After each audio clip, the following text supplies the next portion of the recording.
Moving on to our next story, the French president has warned the U.S. against implementing planned tariffs on European steel and aluminum. Emmanuel Macron says the move by Washington risks starting a mutually destructive trade war.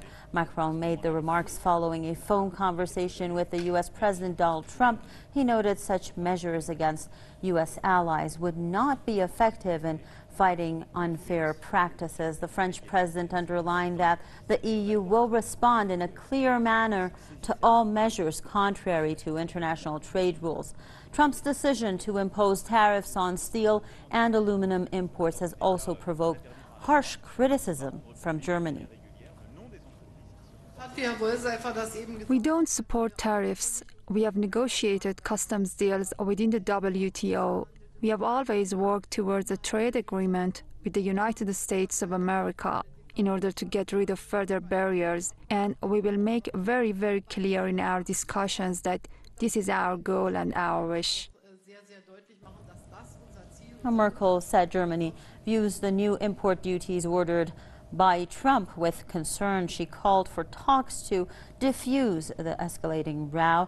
The German chancellor stressed that no one can win in such a race. The German economy minister has also slammed the U.S. move as pure protectionism and an affront to its allies.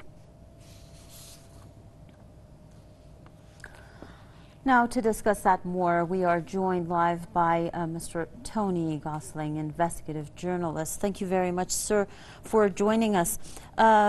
We heard the comments by Angela Merkel and the reaction from the French president.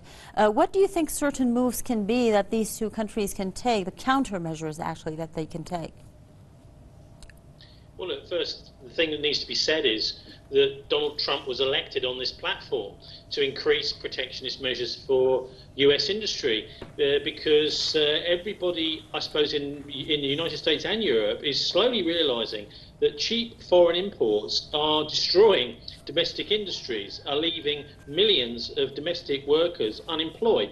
And that's why President Trump was elected. One of the main reasons he was elected is to revive United States industries, and this is something that he has to do. You know, the French president is warning America, but really this is no business of the French president to be telling Donald Trump that he should not be implementing something that he was elected to do.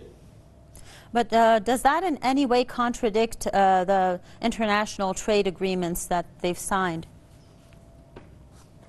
Well, that I'm not sure of the details. I would suggest that some of these trade deals are really part of a wider attempt to knit together Europe and the United States in one political bloc. Now, we've seen already that, you know, the European Union is a political bloc.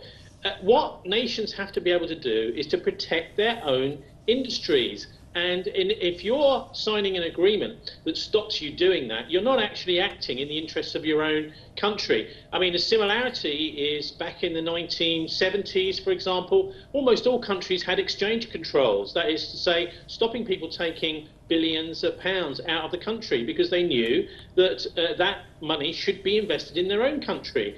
Margaret Thatcher in Britain and others in the 80s broke all those exchange controls and said you can take as much money in and out as you want. Effectively, what she and other politicians around the Western world were doing at the time was undermining national sovereignty. And people are starting to realise that if you let money flow out of your country, we're starting to realise this in Brexit, by the way, if you allow vast amounts of money to flow out of your country, you're actually pursuing a kind of suicidal policy. But anyway, you know, also we've seen Trump starting this new financial war with China, imposing sanctions on Chinese companies and companies in China.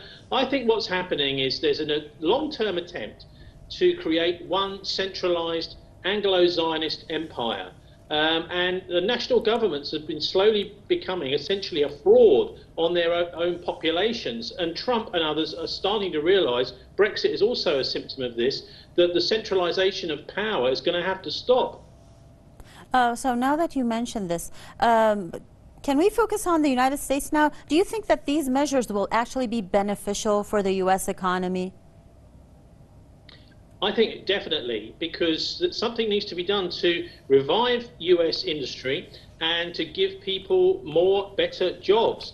Cheap foreign imports. I mean, the thing is, for example, in places like China, you can manufacture things far, far cheaper than you can in the United States. And also, this tends to bring about a dumbing down of workers' rights and pay. So the people who pay their workers the least, that give them the least rights, are the ones that sell the more goods. And that's why I think we're going to need to have these trade, well, I wouldn't call them barriers. It's old-fashioned tariffs. We have to be able to charge more, I think, around the Western world to import goods, because sometimes those goods are being manufactured effectively by slave labor. And if we don't introduce those tariffs, you're going to end up with slave labor in the countries like Britain and America too. Thank you very much, sir, for joining us. That was Mr. Tony Gosling, investigative journalist.